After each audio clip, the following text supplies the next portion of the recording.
ছাত্র অভ্যুত্থানের পর আইনশৃঙ্খলা পরিস্থিতির অবনতি হয়েছে পাবনায়। ১.৫ মাসে জেলায় খুনের ঘটনা ঘটেছে ৭টি, বেড়েছে চুরি, ছিনতাই ও মাদক কারবারিদের দৌরাত্ম্য। এতে আতঙ্কিত এলাকাবাসী।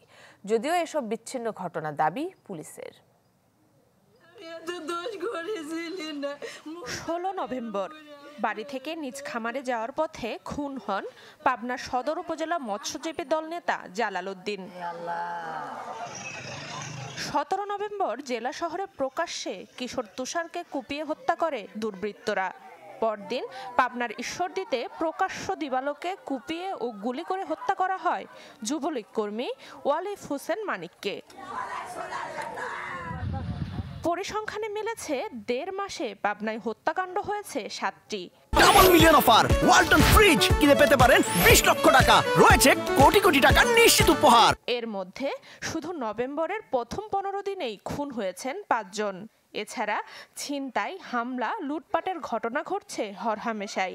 বেড়েছে কিশোর গ্যাং ও মাদক কারবারিদের দৌরাত্ম্যও।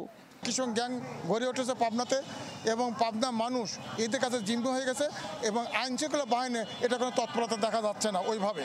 থানা থেকে এটা কিন্তু খুব সন্নিকটে, এখানে কিন্তু প্রায়ই অকারেন্স হয়, প্রায় এই গলিটাতে প্রায়ই অকারেন্স হয়, কিন্তু প্রশাসন তো একদম নিস্তব্ধ। আমরা নিজেরাও উদ্বিগ্ন, কারণ ল অ্যান্ড অর্ডার যেভাবে থাকা উচিত সেটা নাই। মানুষজন খুবই হতাশ। সচেতন মহল বলছে সরকার বদলের পর আইন শৃঙ্খলা বাহিনীর তৎপরতা কম থাকার সুযোগ নিচ্ছে অপরাধীরা। যদিও এসব বিচ্ছিন্ন ঘটনা দাবি পুলিশের। গভর্নমেন্ট খুব একেবারে শক্ত আছে, এটা দমন করা দরকার।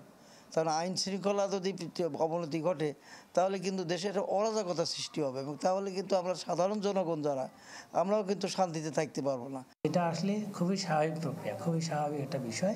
মানুষের আস্থা হারানোর কোনো এখানে কিছুই নাই, বরং আমরা আরও বেশি উদ্যম নিয়ে কাজ করছি।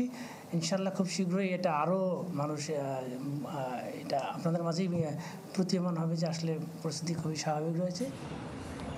এসব হত্যাকাণ্ডের ঘটনায় মামলা হয়েছে ৭টি, যাতে আসামি অর্ধশতাধিক। আর এখন পর্যন্ত গ্রেফতার করা হয়েছে ১১ জনকে। Desk report, channel 24।